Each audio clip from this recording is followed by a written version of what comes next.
What are we talking about today? We are talking about things we don't talk about. Let's do it. Oh boy.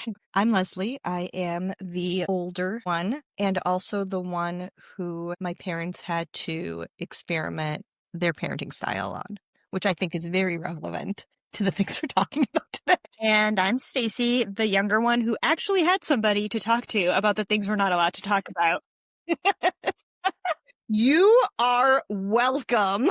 Thank you. Thank you. I can think of one really embarrassing story, but I'm going to hold on to it and decide as we talk if I want to actually say it out loud on the podcast. Embarrassing for me or embarrassing for you? For me.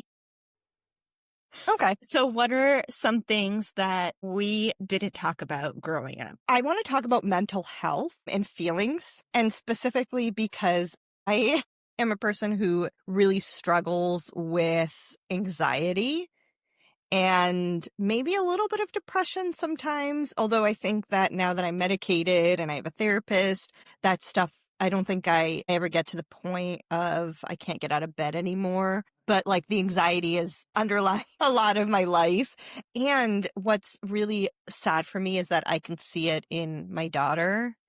And the reason I start with this is because she's in preschool, and every time I drop her off, it's like a whole thing. Like she just looks so sad. And I hugged her today. I was like, "Are you okay?" And she was like, "I'm just going to miss you so much, Mommy." And it's like, Aw, well, but now she I has want so much fun there. and that's the thing is like, that's the thing about anxiety is it lies to you, and she does have fun. And then when I was leaving, the principal was like, "Are you okay?" And I was like, "Yeah, it's just that she looks so sad when I leave because she has all this like anxiety the night before. She doesn't sleep. It takes her a really long time to settle down. And then, she just said she's going to miss me, which just like makes my heart break, but I know she's okay." And he's like, "Well, for what it's worth, when I pop into her classroom, she's like totally fine." I'm like, "I know she's fine. Like, I know she's okay." But it's like anxiety lies to you. And it took me a really long time to realize that. I also remember in elementary school, did you have spelling tests every Friday? I'm sure. Every Friday I had a stomach ache, and I would go to the nurse, and they were just like, "So weird that you have stomach aches every Friday."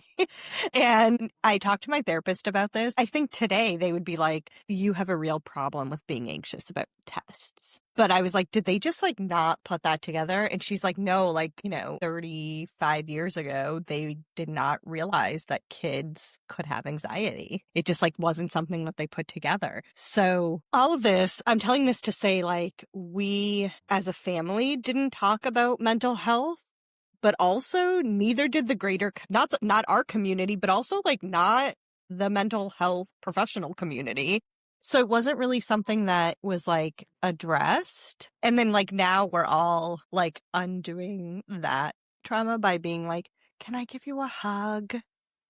Are you?" It's like, like the episode of Modern Family where the kids walk in on the parents doing it. And then like, oh my God, they're going to want to talk about it because their parents didn't talk about anything. Like, ooh, where are those people? We want to talk about everything now. Completely. Sometimes my daughter just walks away. I'm like, "You're not even 4. You're at the tip of the iceberg of difficult conversations." It's interesting too, because I didn't realize I had anxiety until I started going to therapy and started practicing. Oh, here's how you identify your feelings. But it's like, even now, more than 10 years into my therapy journey, I still have times where I'm like, I'm just walking around with my anxiety. My anxiety is my friend today. I don't want it to be here, but we are doing things together, and that's just what it is. And I'm literally acting it's my friend, and like I'm holding it like a teddy bear. I know that sounds like so silly, but it's super helpful because, I still have to do shit. Yesterday, I had to go renew my license, and I was like, there's no part of me that wants to do this at all, but you just bring anxiety with you and it's fine. I saw a thing on TikTok where someone was talking about their anxiety as if they were a person, and they just talked bad about it. They were gossiping about their anxiety as if it was a person. They named it, and then they would just talk shit about them. I love that. It was so effective. That was the way that they dealt with those days where they had to leave the house with their anxiety. And it was just like, they just talked about that. And it was especially when they said when their anxiety was like the voice in their head, the negative voice in their head. Yeah, it's so interesting. Like when you're so in it, You don't realize those thoughts. You don't realize those thoughts are affecting your emotions and are affecting your behavior. But I will say, like, over the years, I feel like our family dynamic around mental health and anxiety has changed a little bit. Like, I feel like with the environment and culture changing around us, also our family adapted to it. I think that's true about a lot of things, about like the change, and especially with our parents. And I know we're going to talk about the way our parents have changed over the years in a different episode. So I don't want to go too far down that road, but I do think that a lot of things have changed in that respect. And I think that where the way we see it is in talking about feelings. So I don't remember mom and dad telling us that they love us as kids, like ever. It was just like not a thing. And I remember this was like one time we were on a cruise, and this was like the year after I lost a friend of mine that I was close to, and it was an extremely traumatic event. I was there when he passed away. It was like one of those events that defines your life. And it was actually 10 years ago this year, but it was the year after that when that happened. I had this sort of like come to Jesus moment where I was like, I need to tell people how I feel about them. So I went from one of those people who just like never talked about my feelings to suddenly being like, I need to tell you how important you are in my life just in case you unexpectedly die, which was like a trauma response, but also like kind of sweet. So we were on this cruise, and the four of us were sharing a room, and everybody had all gone to bed. Everyone's lying in bed, but everyone's still awake. And I remember being like, I love you, Stacy. I love you, Mom. I love you, Dad. And it was radio silence. Awkward silence. It was as if I had like confessed that I just killed like our childhood pet or something. Like it was, you were like, I love you too. And you're like, and you're making me feel really uncomfortable. You were so uncomfortable. I'm pretty sure Mom didn't say anything. And then like Dad gave me like a very sarcastic, I love you too. I was like, and then I just started laughing, and I was like, we really need to work on this. I feel like you did a good job of pushing that into the family. And then when the kids came around, it just became way easier for everybody because they're just like a bundle of joy and love. Yeah. But the other thing is Dad started calling us princess. Yeah. And I think it was around that time. I think he just like, instead of being like, I love you, he would just start saying like, oh, here are my princesses. And he had never done that when we were kids. He started that as adults. And I think that was his way to be like, I'm not really comfortable saying I love you, but I am comfortable showing this emotion. But it's so funny because he's a big softie. He's such a big softie. I really pushed it. I pushed hugs on you guys. And it's funny too, Tom, my husband, he always hugs. His family is a family of huggers. You're leaving dinner, after dinner, everybody hugs and says goodbye. And so he is so good at doing that. And then he'll like hug Mom and Dad. And I'm like, well, I guess I have to hug you now. I know. He always hugs us after brunch. And I'm always like, and then like I look at you and I'm like, see ya. I'm like, I'll text you from the toilet in 5 minutes. I know. But going back to what you said about the kids were born, and that made it so much easier. But like Mom and Dad have told my kids that they love them. So my oldest is about 4. In the last 4 years, they have said, I love you more times than I'm 41, than the previous 41 years. So I think it was 2 pieces. I think that I wore you guys down a little bit. And then they just love being grandparents so much that I think that it just like has come out. Also, like Dad stopped calling us princess, and now he calls my daughter princess. He calls us princesses sometimes. I get it in the text messages. Like when I do something, he'll be like, thank you, princesa. That's really nice. I do appreciate that. They say that to them, and I say it to them regularly. And my daughter says it to us just like randomly sometimes. Like she'll just come up to me sometimes and she'll just be like, Mom, I love you. Or like my son will just like randomly hug you. Although sometimes he'll like run at you to hug you, and I can't tell if he's doing it because he wants to hug you or he wants to try to knock you down. I don't know. Second child, reckless. I do have a good memory of your daughter when she slept over when she was like 2, and she was like laying asleep and I was sleeping next to her, and she was just like, I love you, Stacy. And it was like most like, hearing, unprompted, so sweet. I know. Like melts your heart when I know.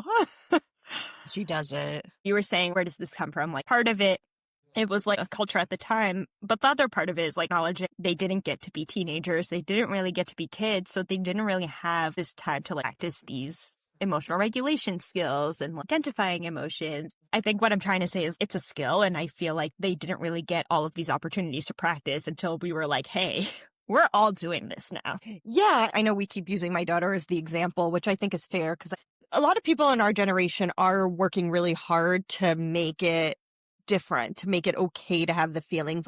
Like my daughter one day, after she came home from school, she was showing me a breathing exercise that she learned.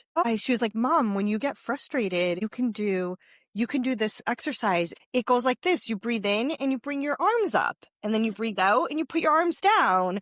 And then she was like, do you want to practice? Aww.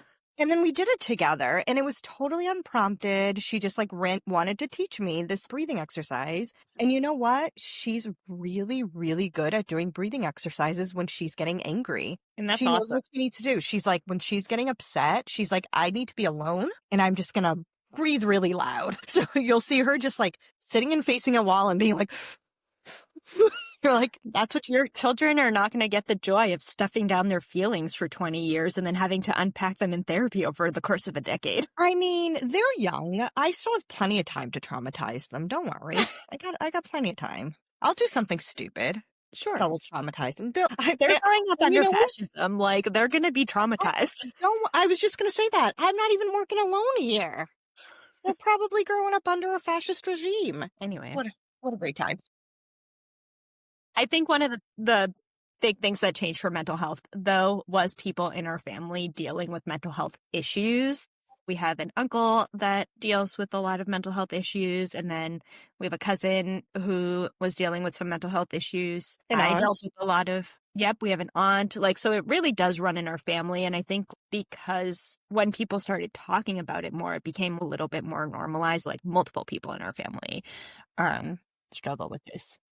Yeah, so I think part of that is like so many people in our family were struggling with some of the same issues, and people were like, oh, okay, this is normal for people to struggle with these things. Yeah, and I do think people still have a hard time identifying anxiety, but I'm doing the name the emotion thing a lot around our family. That's so hard. I literally had this conversation in therapy a few weeks ago where I was like, I'm not that good at naming my emotions. Oh, it's hard. It's really hard. I have a lot of children's books about naming your emotions that I can lend you. And I'm not even saying that as, I know it sounds like I'm saying that as a joke, but I actually think that the books that I'm reading to my children about naming your emotions are the books that are helping me figure out how to name my emotions. Oh, yeah, because you're reparenting yourself. You're teaching yourself the skills. I know. Millennials are just like doing all this work to like learn how to be better parents, and a lot of that is just like, there's this meme. I saw this not meme, I saw this video, this TikTok, and it was like parenting teenagers in 2025, and it was like it was a mom and a kid sitting in a car. A kid's like just on their phone, and the parent is like, I'm really sorry when I said that you were a fucking asshole. I shouldn't have let myself get to that point. I should have really stepped back. It's just that sometimes you can't fucking listen. And then there's like, wait, I'm sorry. I'm starting to lose control again. I sent it to one of our cousins. She's like, I'm laughing so hard. And I was like, but like, where's the lie? Because sometimes you're just like, I'm undoing generations of parents talking to kids like they're other adults, or like they expect the child to behave like an adult, and not realizing that children's brains are just not developed in that way.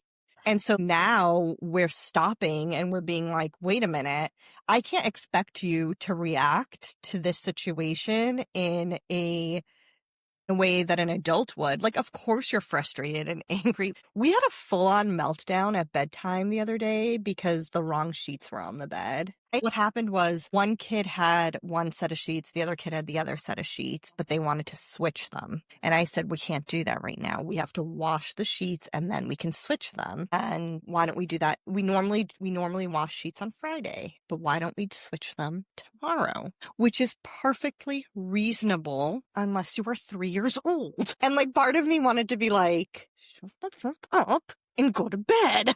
But no, it was like a long, like prolonged meltdown. And I really had to just sit and just be like, there's a reason for this meltdown. I cannot expect her to understand why she can't get what she wants. I mean, you're talking, but I am like thinking of specific adults that fit under this exact description.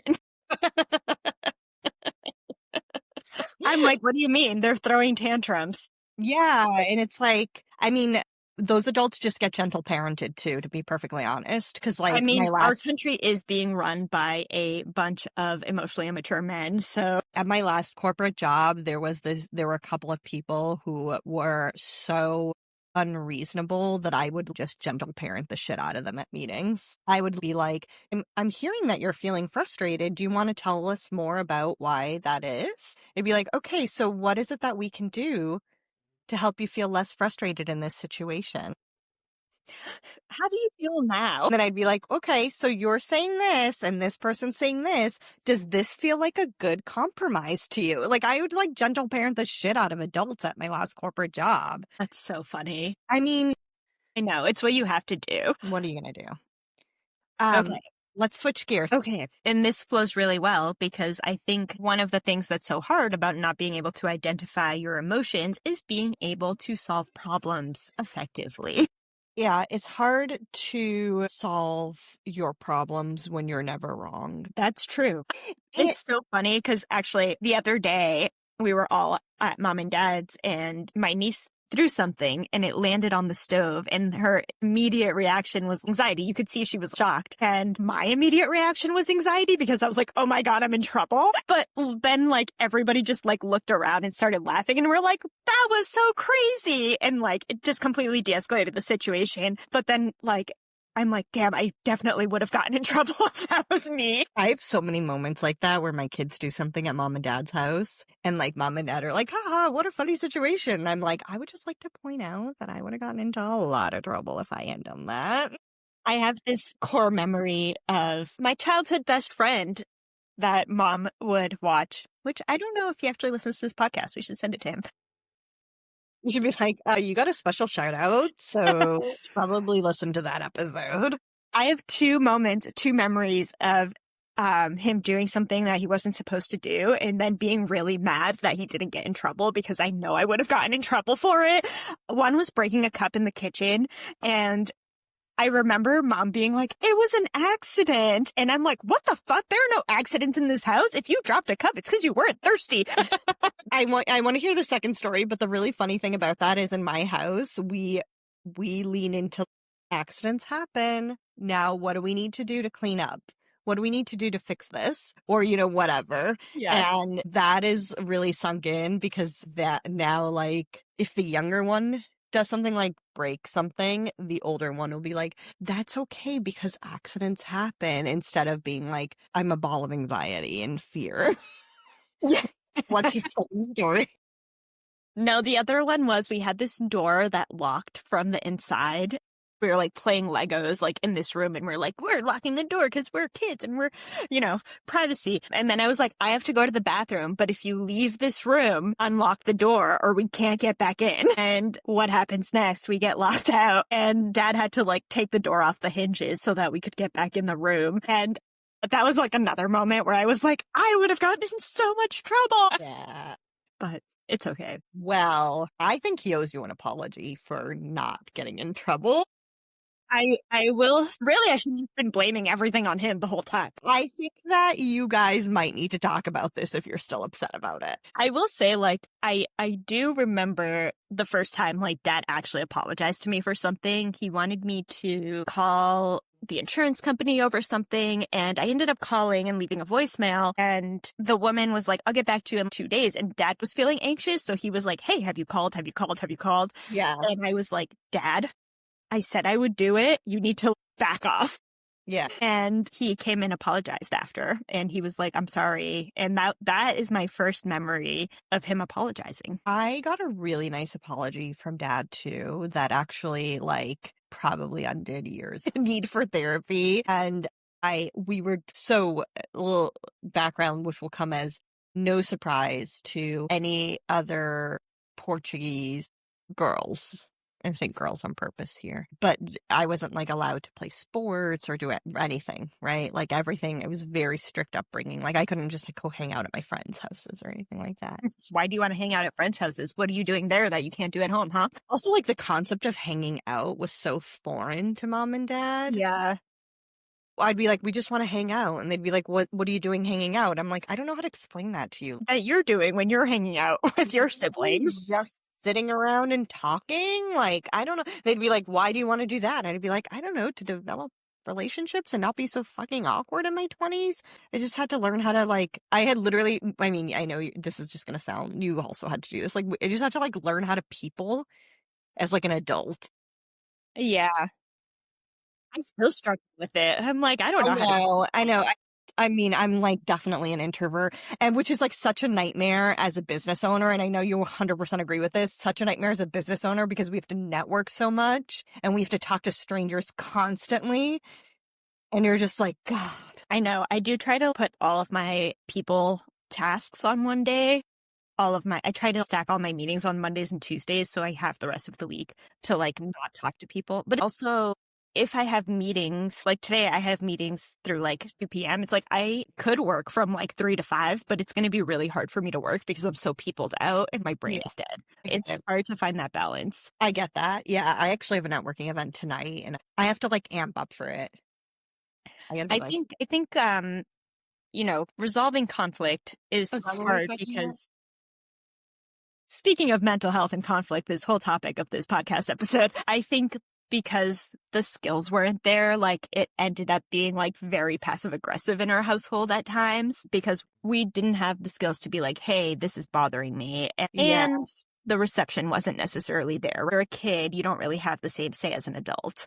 But then also mom and dad never fought in front of us. So I never like got how do you like navigate conflict in a marriage? Yeah. And they don't really fight. I mean, they'll bicker. They do bicker.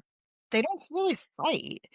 Obviously, they bicker. They've been married for like 40 something years. If you're not bickering, you're not having a conversation.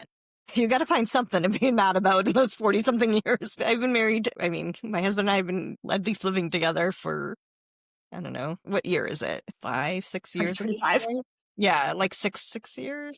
We were living together during COVID. So I'm guessing it's been like 6 or 7 years. And it's like, he annoys me sometimes. Of course. Anybody who you're going to live with is going to annoy you sometimes. I know I annoy him. And it's like, of course we do. We're people and we love each other. We spend time together. It's like, of course we're in each other's spaces all the time. So we're gonna, you're gonna have you're gonna have things, but like, yeah, they don't really fight. So you don't see, it's like, I think we saw a really good representation of a loving marriage.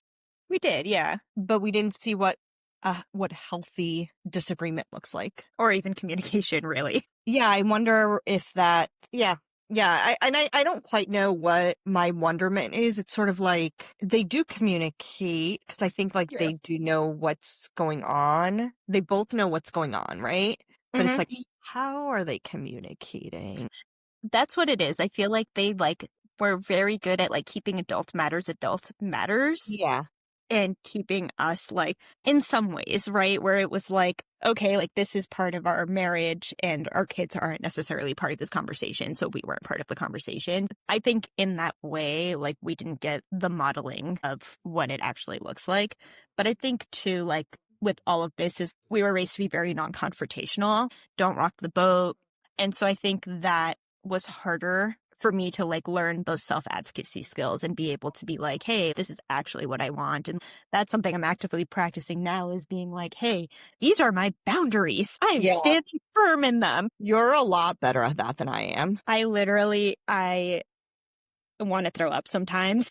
I have to like get to a point where then it's like, I can't be pushed anymore, which is not a healthy way to do that. With mom and dad specifically, like I think that's really where I started like my boundary practice. Even just when they're like, hey, can you do this for me? Me being like, this is when I can do it and giving them like a time and then like following through on that way. I think that has cut down on the like, hey, I need help right now. Can you help me with this right now? I think that they've gotten a lot better about that. but then like underlining anxiety about the stuff getting done is still there. So here's a great example. Dad wants me to help him with something. And he's like, when you have a chance, can you help me with this thing? And I'm like, sure, I can't help you right now, but I can. And later on in the week. And like every day this week that I've seen him, he's like, so can you help me today? Can you help me today? You think you can? And it's like, now I just want to help you so you stop asking me. Aw. And it's like, and I get why, and it's not an urgent thing, But it is in his brain because he wants but to it get is it in done. his brain because he just Yeah. like wants it done. Yeah, and that's tricky. It is tricky. And it's like, we'll figure it out. I'll get it done. I will give a work example because I had a client who kept asking me for more and more work and wasn't paying me money. And I sent this email and I actually asked, I'm in like this business community and I was like, how do I handle this situation? And they were like, this is what you do. And I sent this email being like, hey, I will continue this work after I've received my payment. And I just didn't do the work for like 3 weeks while I waited for my payment, which actually got into my bank account this morning. Yay. But sending that email, I literally was like, I'm going to throw up because I feel like I should be like giving more. Mm-hmm. But then with this whole situation, now that I like have my money and it actually worked out and now I'm going to like wrap this project up and I don't have to think about it anymore. I'm like, wow, I feel so powerful. Yeah. Funny enough, in that situation, I was like, you need to be pushier. You need to be like, I will sue your ass. I'm okay with advocating for other people. It's so easy the other way.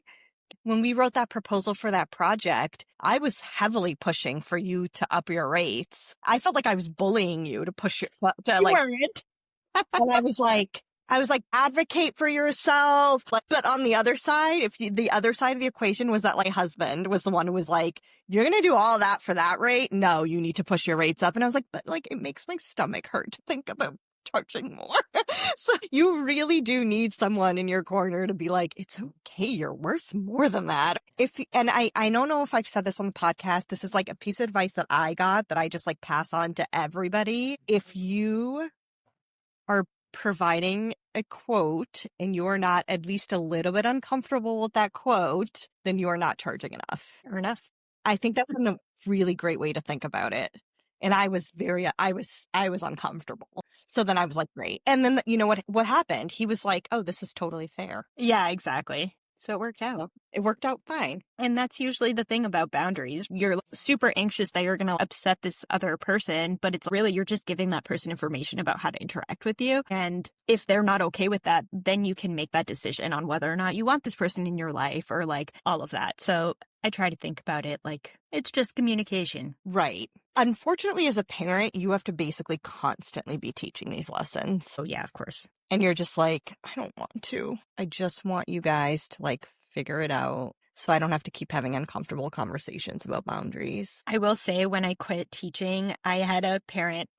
I saw one of the parents like a few months afterwards and they were like, we had a meltdown yesterday because they wanted to ask you for advice and you weren't there.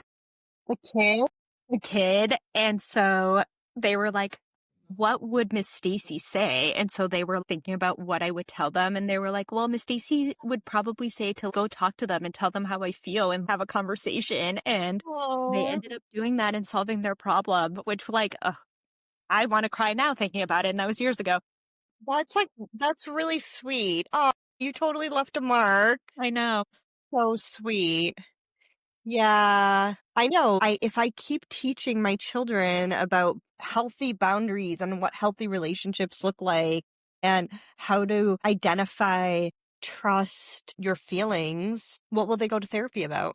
Fascism. Yeah, probably. What if we move? Then they'll be like those well-rounded adults that we see that are confident and have lots of healthy relationships and Oh just my God. Are they going to be like those parents that drop off who have their hair combed and are like fully dressed? they might be together kind of people. All right. Can you believe that there are 2 more topics that we did not cover in this episode? So shit we didn't talk about as children, part 2 coming up next time. Thank you so much for listening. If you have other shit that you were not allowed to talk about or not allowed to talk about, that wasn't okay to talk about or normalized to talk about, let us No. And don't forget to pick up your mug and stickers. Thank And you so subscribe to much. the newsletter. Subscribe to the newsletter, follow us, and share with your friends. Thank you so much for listening, and until next time.